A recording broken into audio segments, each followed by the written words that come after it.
Welcome to This Day in His Story, created by American Heritage Worldwide. A reminder that every day holds something new to learn. Did you know that cashews can be used for medicinal purposes as well as a snack? Join us as we take a closer look into the many uses of cashews, from the oil of their shells being used in brake linings and in rubber and plastic materials, to a delicious snack. So today we're talking about something that's, probably in your kitchen cabinet right now. An everyday buttery snack. The cashew. The cashew, exactly.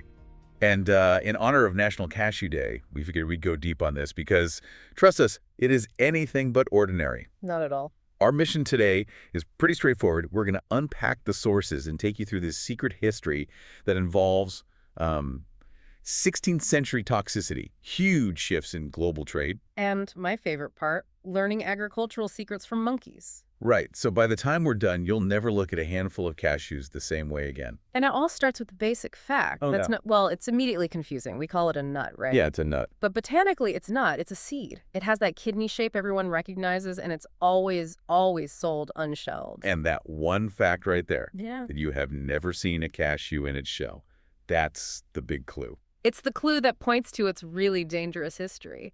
Exactly. But before we get to the danger, let's just appreciate where this thing comes from. What kind of plant are we talking about? So the cashew tree is an evergreen. It's this beautiful, really durable plant that's originally from northeast Brazil. That's what likes it warm. Oh, yeah, tropical climates. And it's a big plant. It can grow up to 32 feet tall. It has this kind of irregularly shaped trunk and these really tough, leathery leaves. The sources also mentioned a pretty interesting flowering process. They do. It starts with these tiny, pale green flowers, which then, deepen into a reddish color. Each one has these 5 little slender petals. And they're productive, right? These trees produce a lot. Incredibly productive. Mhm. A single mature tree can give you about 100 pounds of the seeds we call cashews every single year. 100 pounds. Okay, so you have this abundance, but the thing that's a real visual shock when you see it, is the cashew apple. Right. The seed, the part we eat, it doesn't grow in a pod. It actually dangles off the bottom of this fruit, the cashew apple. It almost looks like an afterthought. So why don't we see these cashew apples in our grocery stores? Because the skin is just incredibly fragile. It's completely unsuitable for transport. It would just bruise and rot long before it got anywhere. Okay, so the fruit can't travel, but the seed can. That explains why the cashew seed became the global commodity. Exactly. The local people, though, they use the whole thing. In Latin America, they make this really popular fruit drink from the apple's pulp. So nothing goes to waste there. Nothing. And that dual nature of the plant, the delicate fruit and the dangerous but durable seed, that leads us right into the history. And this is where it gets really, really interesting. So when the Portuguese first show up in Brazil in 1558, they find this tree. Mm-hmm. But they think it's basically unusable. They knew they couldn't just crack it open like a walnut or an almond. Mm-hmm. They figured out pretty quickly that the shells were toxic. That toxicity is the whole story. It's why this is such a fascinating topic. The seed is inside a double shell, and in between those 2 layers is this oily substance. An allergenic phenolic resin, I think the sources called it, Yeah. which sounds very technical. What does that actually mean? Let's simplify it. Think of it like a natural, super concentrated caustic fluid. Caustic as in it burns. Exactly. The chemical in that resin is directly related to the toxin you find in poison ivy.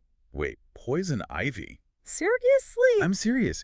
We're talking something that causes severe blistering, burning.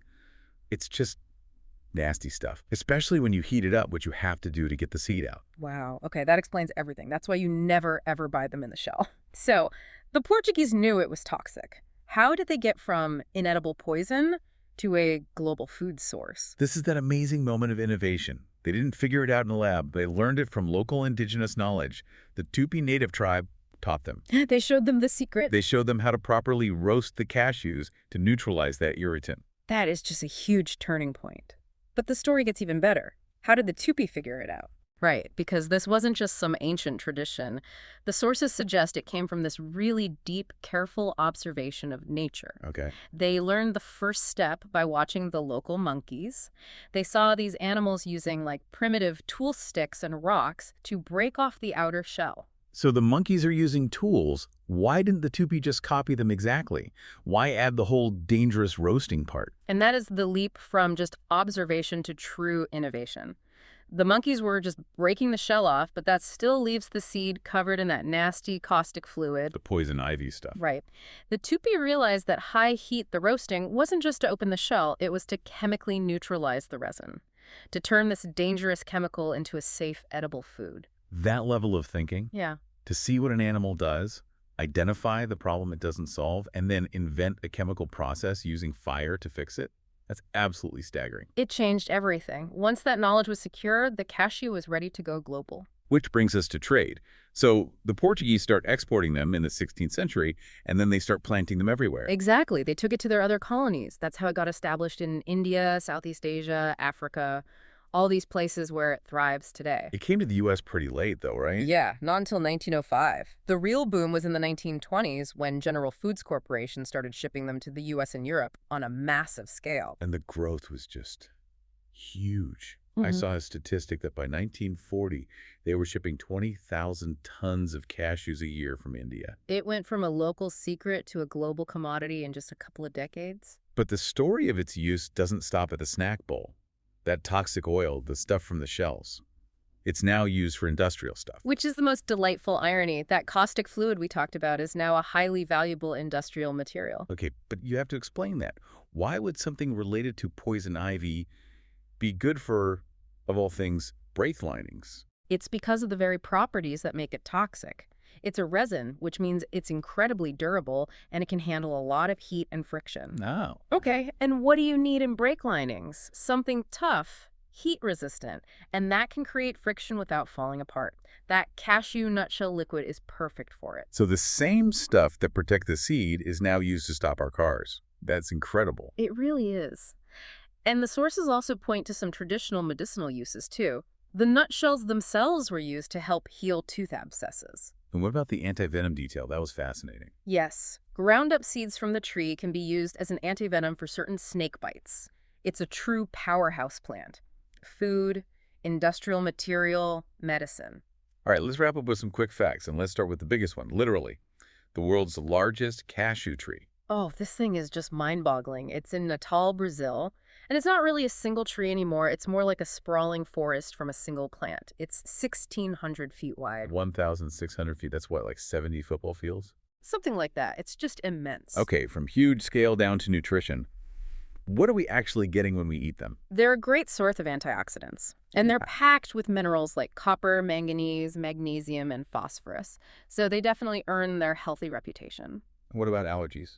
Well, some people are definitely still allergic, but the sources say cashews cause fewer allergic reactions than, say, peanuts or some other tree nuts. Okay, and one last statistic that really blew my mind. The consumption. This one is wild. About 90% of all cashews produced in the entire world are eaten by people in the United States. 90%? Yeah, just in the U.S. When the big producers are places like India and Vietnam, that seems imbalanced. It reflects those global trade routes that were set up in the 20th century. The commodity gets routed directly to the big consumer markets in the West. It's a high-value export crop, not a domestic staple for many of the growers. Wow. Okay, so we have covered a lot of ground today. We went from this toxic, mysterious seed in Brazil, Learned the secret from monkeys and the incredible Tupi natives. traced its path through global trade, and saw it become this major commodity used for snacks and even brake linings. I mean, what this really shows is the amazing transformation of a natural resource. Nature provides the raw material, but it takes so much human ingenuity, that critical thinking, to unlock its potential. To turn a poison ivy relative into one of the world's favorite snacks. And an industrial material, no less. It's incredible. Which brings us to our final thought for you to chew on. Given that the cashew's shell lining was so dangerous, just think about the level of persistence and observation it took for the Tupi to develop the roasting process. So, what other common foods we eat today? Things like manioc or even kidney beans, which are also toxic if they're not processed correctly. What other foods required that same kind of critical innovation? What was their monkey moment? A fascinating question. It makes you rethink your entire pantry. Thanks for joining us. We'll catch you next time. Thank you for joining us for this day in his story. May the lessons of yesterday inspire you to see God's hand today and to play your part in his story now. For more faith-based learning, visit ahsworldwide.org.